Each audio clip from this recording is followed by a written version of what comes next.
So as you can see, I have spent this entire morning removing the headliner insulation. So up above us is all bare metal. Scrape that all off, and now I'm doing the floor insulation, and all this will get replaced with Dynamat, which is the same thing but better, newer, cleaner, smells great, you know, doesn't hold cat piss smell. So that's what I've been doing. We got a heat gun, we got trusty old paint scraper, we got a wire brush, and we're just trying to get up as much as possible. So I sprayed a whole can of Febreze in here so it smells a little better. Basically what I've been doing is I've been pulling up the original floor insulation pads, heating up what's left of it, running over it with a wire brush, scraping it off, vacuuming it up, repeat, do it all over again. Getting rid of the stanky.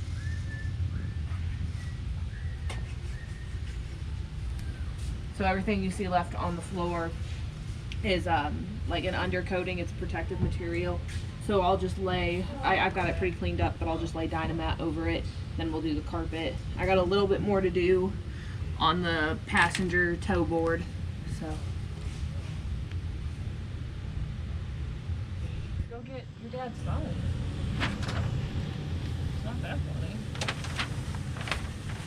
So when I pulled down the insulation, we found bare metal with rust on it.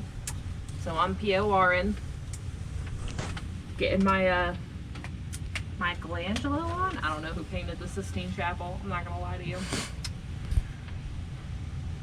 My degree is in cars, not art.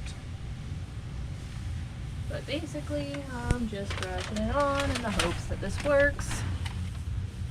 It will work. But yeah, that's what I'm doing. I'm still doing the same thing. Still painting POR onto a bar. Nothing very exciting.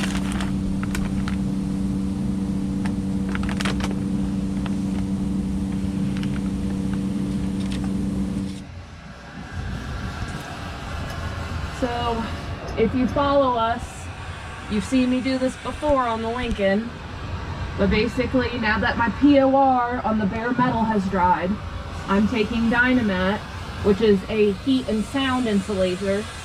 I'm rolling it onto the ceiling roof, heating it up, rolling out the wrinkles, getting it nice and tight and laid out. Heating it up makes it stickier so it stays better over time. I'm going to do this to the roof and the floor. And then after that, I'm gonna start cutting jute carpet padding. I'm gonna lay that out on the floor. And then when we're ready, I will be prepared to do the headliner and the carpet. And that's all this is. This is a heat and sound insulator you put under the carpet, and it makes an old car a lot quieter and a lot more comfortable to ride in.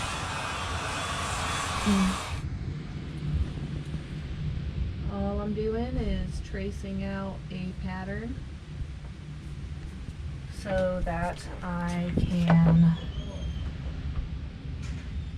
make some cuts, lay this down. It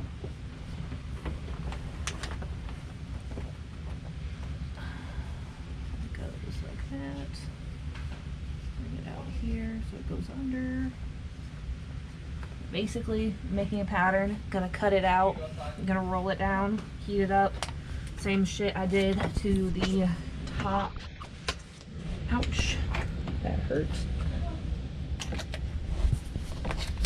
That's what's going on.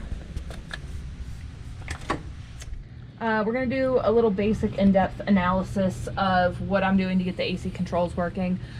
So Packard had a 3-switch control board mounted on the steering column. The Frigicar system came with a 4-switch control system mounted over here. And so what I did was I converted the Frigicar system to match with the Packard wiring. So there is an on-off control switch So basically power goes to the relay, goes out to the control switch. You turn the control switch on, power comes back to the relay, and it is supposed to send power to these two blower motor switches. Right now, I don't know if it's a bad relay or what, but these two switches here are not receiving adequate power to turn the blowers on. So what I'm doing right now is I'm troubleshooting my relay to make sure I have the correct relay and that it is working the way it needs to work. But basically, these two switches here are my high, medium, low switches. They run to my, these are blower motor resistors. So power in, high, medium, well actually high, medium, low, power out. Those run to the blower motor switches. And then this here is a rheostat. So there's a thermostat sensor attached to this, and basically that's going to control your hot cold mix. But on top of that, this also has two other controls. This here is the blower motor control for defrost and the rear seat control. That's what all this is. And then this is the heat control for the blower motor in the engine. So they're two separate systems that have to work together, and that's what I've been working on today.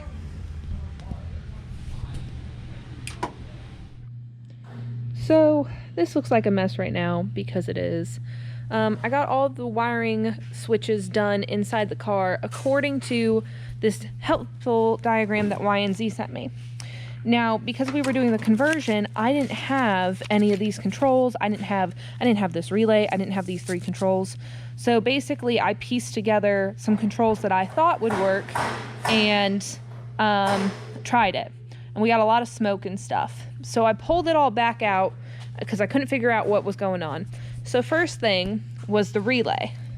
So here, I don't know if you can see this. They have power in from the ignition.